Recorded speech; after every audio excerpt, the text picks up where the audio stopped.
32 years old today, and the only candle waiting for me is on the cake I bought myself. The words echoed in my head as I set my briefcase down by the sofa. Outside my apartment window, the lights of Chicago blinked against the drizzle, each one a reminder that the city kept moving even when I felt stuck. My heels had been clicking across marble all day, selling ideas worth millions to clients who couldn't stop praising me, yet here I was, alone, staring at a plastic bakery box with a carrot cake inside. I'd bought it on my lunch break as a gesture to myself, thinking maybe I'd light the candle after work.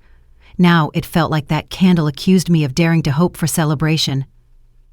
I sank onto the cushions, peeling off my jacket, trying not to think about the silence of my phone. Not one message, not one call. I told myself birthdays were for children, that adults like me had no time for sentiment. Still, my eyes wandered to that single candle, waiting like a soldier on duty with no commander. My laptop glowed on the coffee table. I told myself I'd open the Westridge file, check numbers, and bury myself in the comfort of work. But my fingers betrayed me. Clicking Facebook instead, the first post froze me. Brandon, my younger brother, is raising a champagne glass, confetti glittering around him. Behind him a banner stretched, "Congratulations on your promotion." I leaned closer, heart thudding. My father's arm draped around Brandon's shoulders, pride etched on his face. My mother glowed at his side, pearls shining under party lights, aunts, uncles, cousins. Everyone gathered. The timestamp mocked me, 4 hours ago, on my birthday. Photo after photo scrolled past. Brandon beaming, Brandon cutting cake, Brandon toasted by family who never once asked about my life. The comments made me nauseous. "So proud of our superstar," my father had written. "The Hale legacy continues," my mother chimed. Legacy. The word burned. They hadn't forgotten. They had chosen. Memories rose, sharp as broken glass.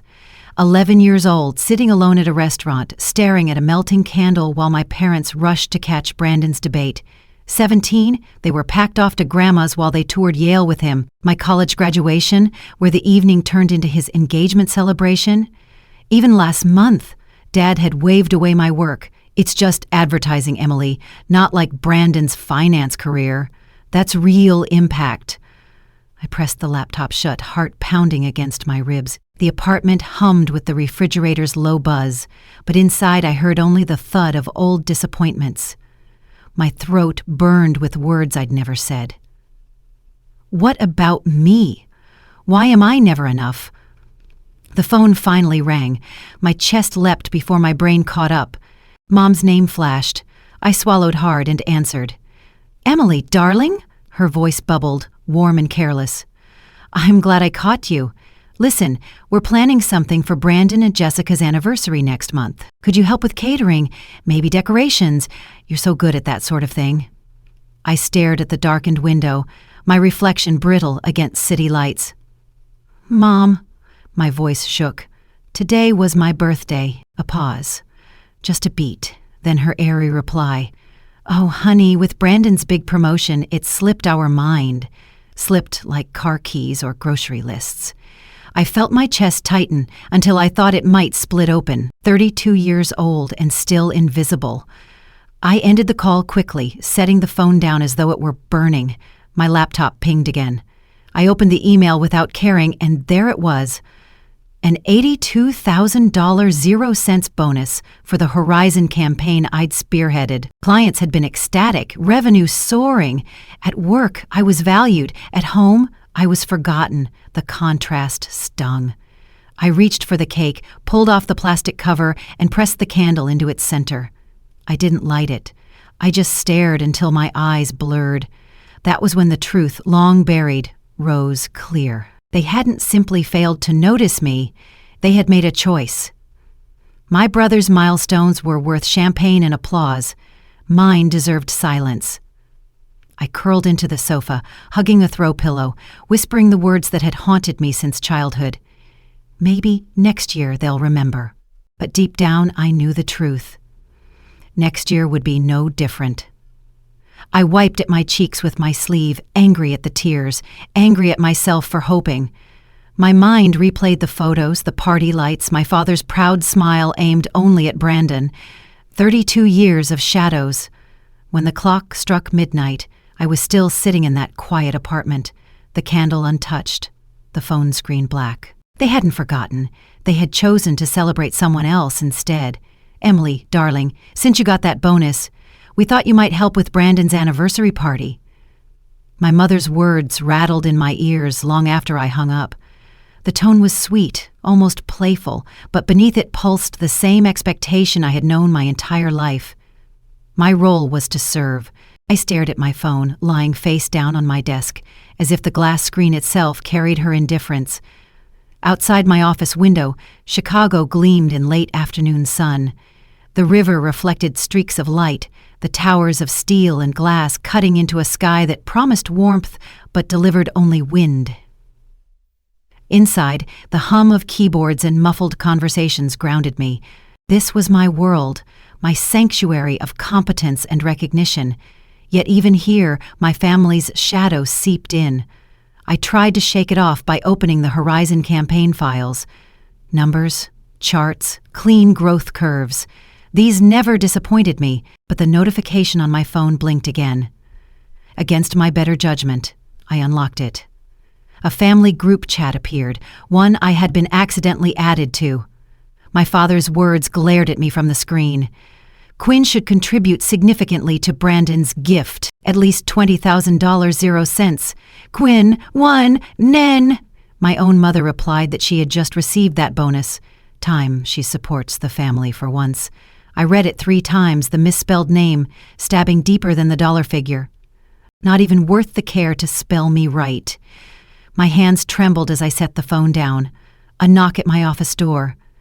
Naomi stepped inside, curls bouncing, eyes narrowing when she saw my expression. What happened? I hesitated, then turned the screen toward her. She leaned close, her lips pressing into a hard line. "That's messed up. They want $20,000 from you? For an anniversary party?" I gave a bitter laugh. Apparently it's time I support the family after all these years. Naomi perched on the corner of my desk, crossing her arms. "What exactly have they done for you lately?" Her bluntness was a gift, even when it hurt. Before I could answer, the glass doors opened and Adrian Cross, our CEO, stepped in. His charcoal suit was crisp, his tie perfectly knotted, but his smile softened the sharpness of his presence. He slid a folder across my desk. "Emily, the Westfield numbers just came in. 41% increase in quarterly revenue. The board is thrilled. This is why I fought for your bonus. You've earned every cent."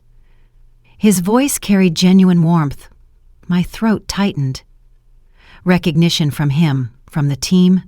It felt like oxygen. "Thank you," I managed. Adrian nodded, then disappeared down the hall. Naomi squeezed my shoulder before leaving, her eyes still fierce with protective anger. When the office finally quieted, I gathered my things and walked to the elevator. My thoughts were too loud to face the silence of my apartment, so I pressed 3 instead of 12, and stopped at Martha Ellison's door. She opened it with the smell of oatmeal cookies spilling into the hallway. "Right on time," she said, ushering me in. Her kitchen was small, cluttered with recipe cards and faded family photos, but it pulsed with warmth. We had made this a Tuesday ritual, takeout and cookies, laughter and refuge. Tonight, my words spilled out between bites of sesame noodles. I told her about the emails, the demands, the careless misspelling of my name. My voice cracked when I said, "It's like I don't exist, except when they need something." Martha's hand covered mine, her skin papery but steady. Some parents never see their children clearly. They're too busy looking in the mirror. Her words settled into me like a stone sinking through water. Simple, heavy, impossible to ignore. I looked at the plate of cookies, each one imperfect and warm, and thought of the untouched birthday cake in my apartment. Martha had remembered, without needing a reminder. She had baked for me when no one else would. Later, walking back through the hallway, I checked my phone again. Another message from my father appeared in the group chat. 20,000 would cover the venue. Emily can manage it. I stopped in the middle of the hall, staring at the glowing screen. The family I had spent my whole life yearning for couldn't even spell my name, but they knew the exact price tag they wanted from me. Apparently it's time I support the family for once, but when had they ever supported me? We need to discuss your contribution to your brother's anniversary. 20,000 should be appropriate. The words landed like a gavel striking wood, heavy and impossible to ignore. My father's voice carried across the dining table, as firm and deliberate as if he were delivering a business decree. For a heartbeat, even the candle flames wavered, as though the house itself anticipated my reaction. I sat rigid in my chair, the edge of my fork pressing against salmon I hadn't touched. The Hale mansion had always felt like a museum more than a home, with its marble floors and polished mahogany furniture. Tonight, under the golden chandelier, it was dressed for performance, crystal glasses catching the light, silverware aligned with military precision, roses arranged in the center of the table like trophies of status. Yet, despite the elegance, the air was thick with the cold distance I had grown up breathing. My mother lifted her chin, pearl earrings gleaming as they swayed against her neck. Her lips curved into the practiced smile she wore for church gatherings and charity galas, though I saw the expectation behind it. To her, this dinner wasn't about family. It was a negotiation, another chance to remind me of my obligation. Across from me, Brandon lounged with practiced ease, his arm draped around Jessica's shoulders. His smile was wide and self-assured, the same smile that appeared on every family Christmas card and every birthday photo where he had been front and center. Jessica smoothed her napkin on her lap, a polite mask concealing whatever unease flickered behind her eyes. I felt my chest constrict. The salmon on my plate blurred.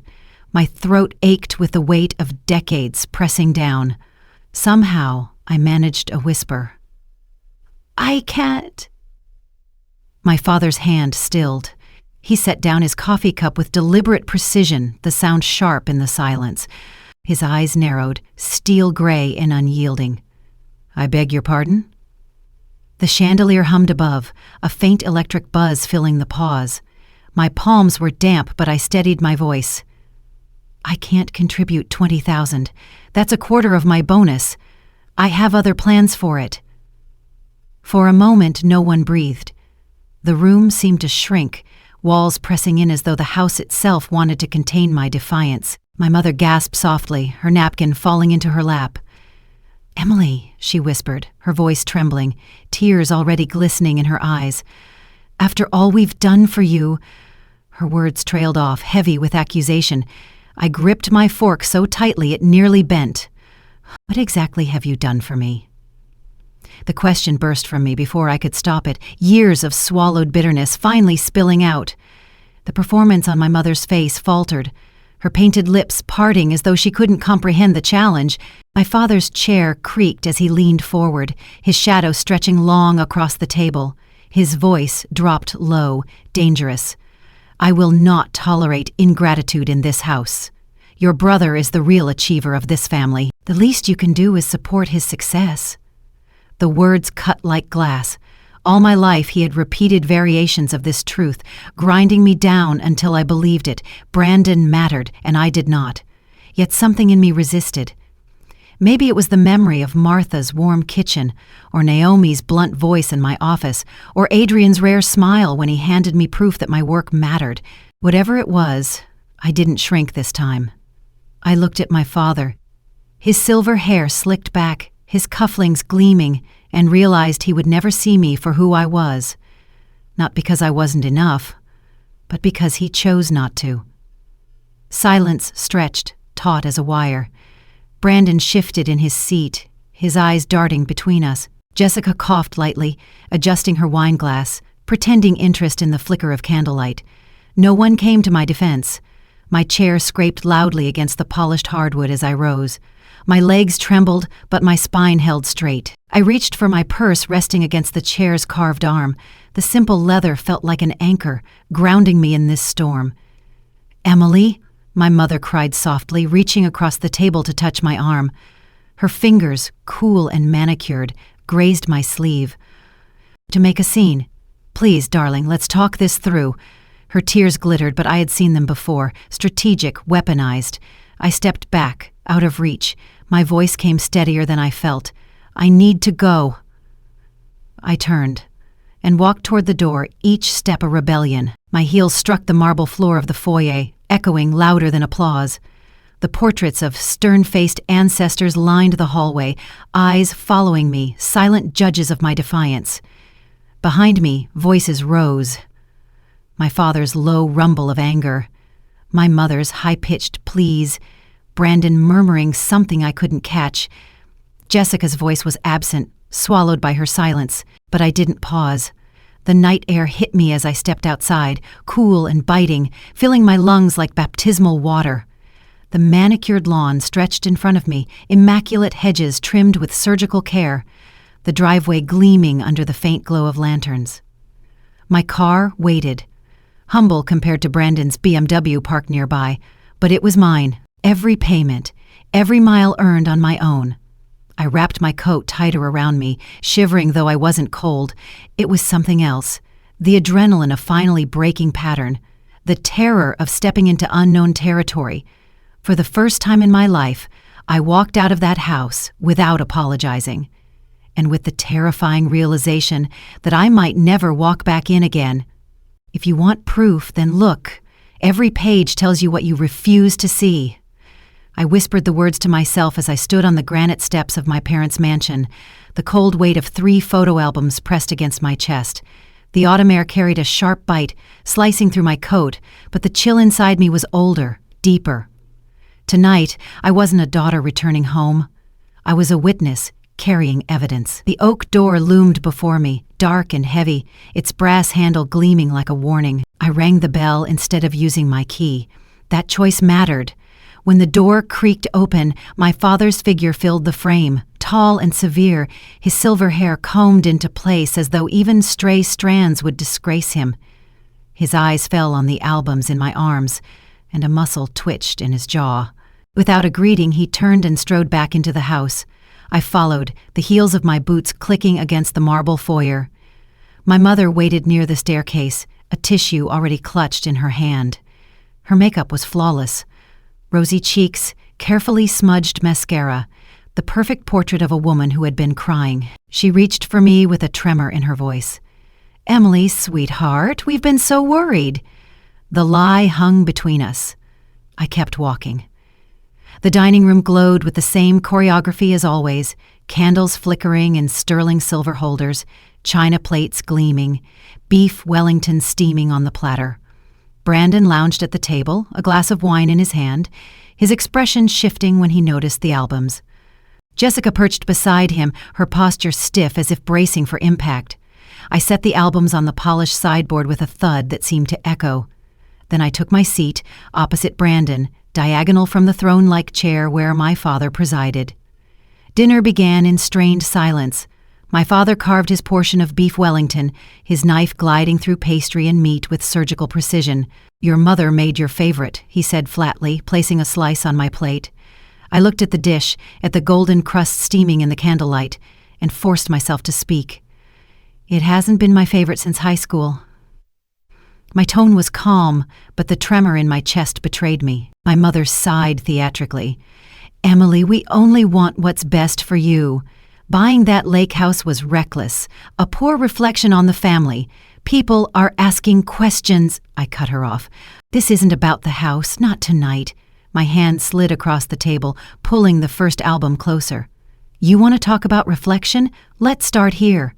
The leather cracked as I opened it, releasing the scent of dust and years forgotten. Page after page bloomed with Brandon, blowing out candles at 6, surrounded by piles of toys, grinning beside his first car at 18, bow wrapped across the hood, toasting champagne at 21, our parents beaming behind him. "Turn to page 16, I told him. Brandon hesitated, then flipped. There he was on his 18th birthday, keys in hand, our father's arm proudly slung around him. My mother, tears of joy glistening in the photo. I shoved the second album forward. "This one's mine." My mother reached for it, her fingers trembling. She opened to blank pages. A few scattered photographs broke the emptiness. Me at 11 with a single cupcake, alone at a restaurant table. Me at 30 with Martha hugging me. A store-bought cake between us. That was all. There was nothing else to put in, I said. My voice was quiet but unyielding. "On my 21st birthday, you were at Brandon's engagement party." Remember? Brandon's eyes flicked to me, then away. The third album snapped open. Vacations. Disney World, the Grand Canyon, Paris. Brandon is in every shot. I was missing from most. I wasn't there, I said. I was left with Grandma, or told there wasn't enough money. My father slammed his palm on the table. What is the point of this melodrama? You've always been the difficult one.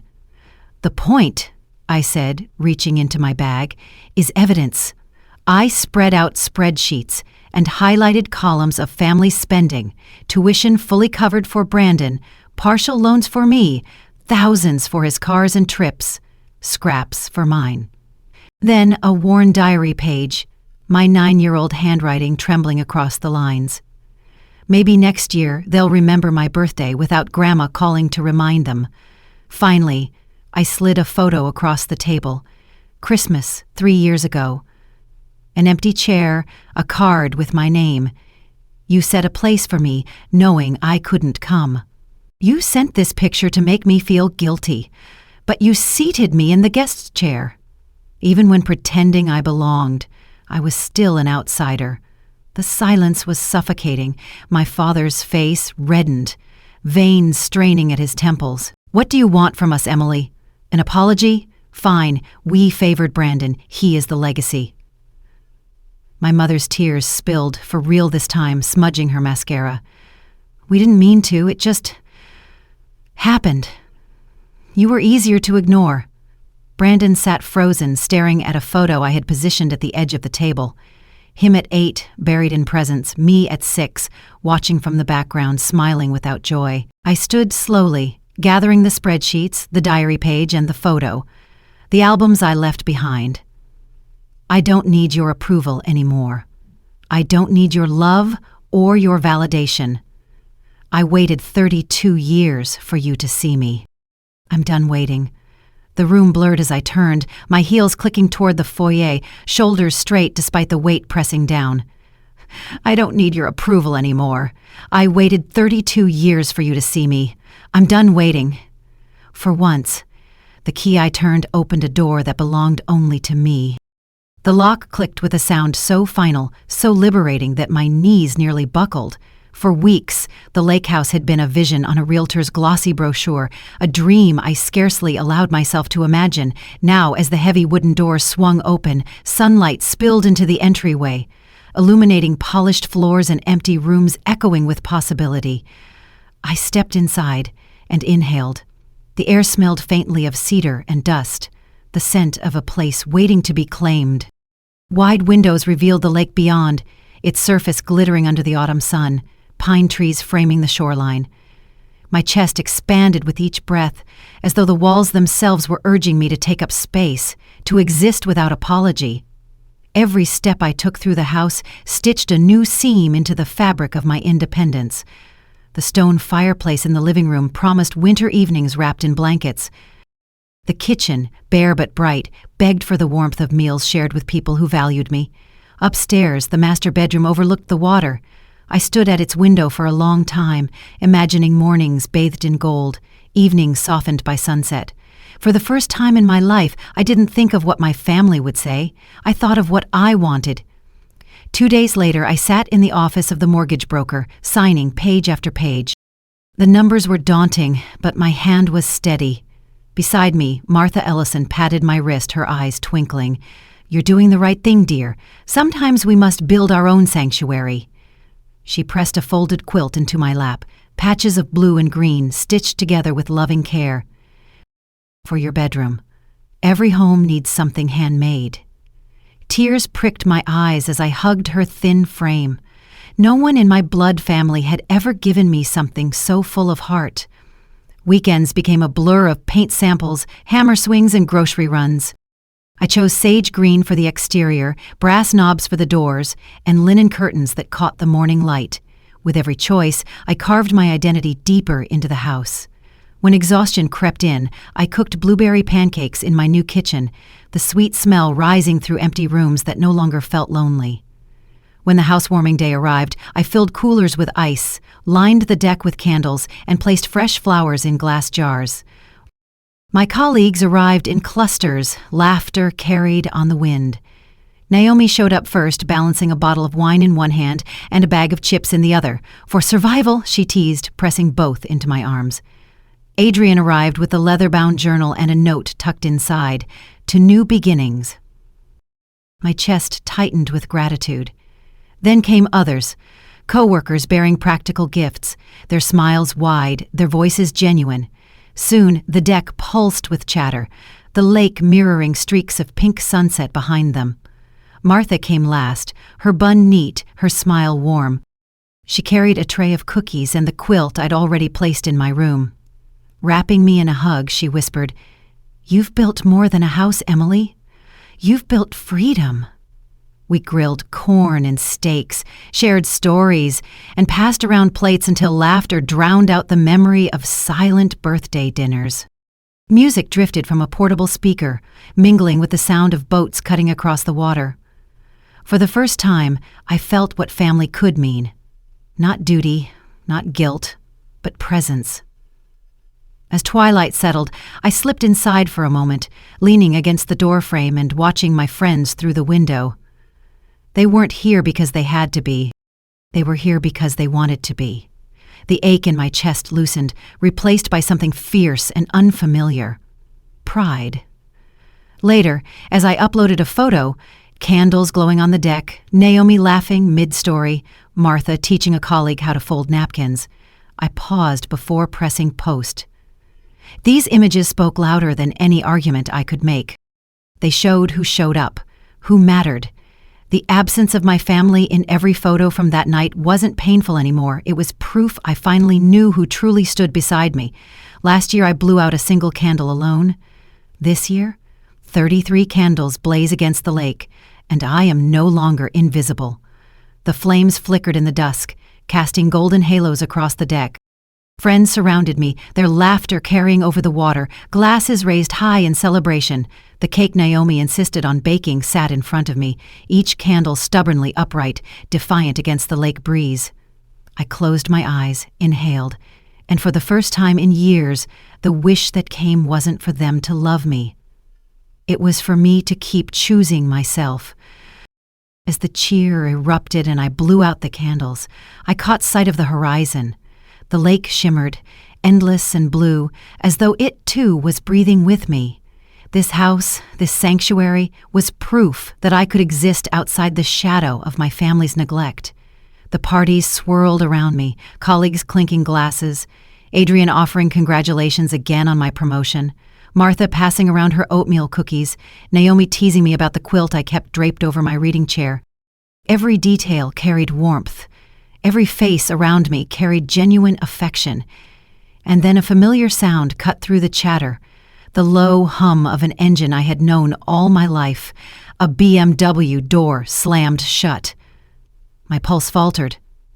Brandon stood at the edge of the deck, hesitant, almost awkward. He clutched a wrapped package in both hands like it was a peace offering. The chatter dimmed, eyes flicking between us. He cleared his throat. "Sorry to crash," he said, his voice lower than I remembered. I wanted to give you this in person." I studied him for a moment, searching for the smirk that usually lingered on his lips, but it wasn't there. What I saw instead was unease, vulnerability. "Join us," I said, surprising myself with how much I meant it. Later, after the crowd drifted indoors to escape the chill, Brandon and I sat side by side on the dock, the package resting between us. The water lapped gently against the wood, moonlight painting silver streaks across its surface. "I've been in therapy," he admitted, eyes fixed on the horizon. "It's eye-soupening. Dad won't go, but Mom's trying. She talks about you differently now." I swallowed, unsure how to respond. "And you?"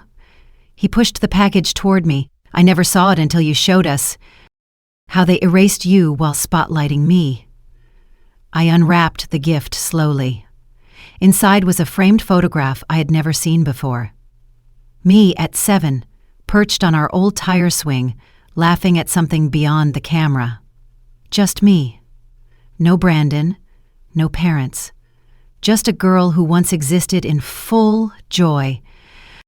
"I found it in Dad's storage boxes," Brandon said softly. "Had it restored. Proof you were there even when no one was looking." My throat tightened, words dissolving. Not a solution, not absolution, but a beginning. A knock sounded at the front door, faint against the evening. Through the glass, I saw my mother, standing alone, clutching a small bakery box. Her posture was tentative, her eyes brimming with something less polished, less rehearsed. Brandon rose and opened the door. Evelyn stepped inside, her hands trembling as she held out the box. "Happy birthday, Emily," she whispered, her smile faltering into something raw. She opened the lid to reveal a single cupcake, one candle nestled in its center. "Carrot cake. You always liked that, didn't you?" I looked at the cupcake, then at her. For the first time, she had remembered. "The party's winding down," I said, stepping aside. "You can stay for cake if you'd like." Her relief was immediate, her shoulders sagging as though she'd been holding her breath for years. Later, after everyone left, I sat alone on the dock, the quilt wrapped around my shoulders, watching twilight ripple across the lake. The echoes of laughter lingered in the air, mingling with the faint scent of extinguished candles. My phone chimed with a message from Martha. "Did you enjoy your day, dear?" I typed my reply with steady hands. For the first time, I truly celebrated myself. Behind me, the lake house glowed with warm light, its reflection dancing on the gentle waves. I lifted my glass toward the darkening horizon, toasting the woman I had finally become. For the first time, I truly celebrated myself. And the rest, whether they follow or not, is no longer mine to carry. In the quiet aftermath of Emily's journey, one truth became undeniable. Sometimes the family we are born into cannot give us the love we need, and that is not our failure. She had spent decades yearning for recognition, bending under the weight of duty, only to discover that her worth had never been tied to their approval. What saved her was not an apology that came too late, but the courage to choose herself first. The lake house stood as more than walls and windows. It became a symbol of freedom, a place where she stitched together a new life from moments of laughter, loyalty, and genuine affection. Each nail she hammered, each curtain she hung, was a declaration that she was no longer invisible. The home she created was built not on guilt or manipulation, but on resilience and choice. Her story reminds us that boundaries are not betrayals. They are lines we draw to protect our dignity and peace of mind. Emily had been told her whole life that love meant sacrifice, that loyalty required silence, and that self-worth came only when reflected back by her parents' gaze. But she learned that real love honors you without conditions, and true loyalty flows both ways. Even when her brother and mother began to change, Emily did not place her healing in their hands. She welcomed their small steps, but her foundation was no longer dependent on whether they stumbled or stood. That choice gave her the power to forgive without forgetting, to open the door without losing herself inside it again. There is a lesson in her silence as she watched the lake shimmer at dusk. Sometimes, justice is not thunderous revenge, but the steady pulse of self-respect. To walk away without apology, to refuse manipulation, and to still open space for reconciliation on your terms, that is a victory greater than any confession wrung from unwilling lips. Her journey also warns us about the hidden dangers that live in family bonds, favoritism that crushes one child while elevating another, manipulation that disguises itself as love, and the slow erosion of self-esteem through repeated neglect. These dangers are rarely spoken about, yet they leave wounds as deep as any betrayal from strangers. Emily's courage was in naming those wounds and refusing to live inside them any longer. For those who have been overlooked, dismissed, or used by the very people meant to cherish them, Emily's path offers hope. You are not defined by their blindness. You are not lesser because they fail to see you, and you are not disloyal for choosing to protect your heart. The heart of her story is simple. Family is not measured by blood, but by presence. It is measured in the people who show up, who remember your birthday without being reminded, who bake you cookies when you are weary, and who cheer when you succeed. Those are the ties that heal, the bonds worth keeping. Emily's honor did not come from standing taller than her brother or winning an argument at the table. It came from stepping into her own life with quiet strength, declaring that she deserved joy, and proving it by living fully. Her victory was not in shaming her parents, but in freeing herself from their power. In the end, she found that happiness is not something granted by others. It is claimed, one steady choice at a time, until your life reflects the truth you had carried all along, that you are enough. Sometimes the most radical act is to say, I will no longer wait to be seen. Have you ever experienced this? Waiting too long for recognition that never came, only to discover the strength of choosing yourself? If you enjoyed the story, leave the number 1 and subscribe to the Family Fallout Stories to hear the next story.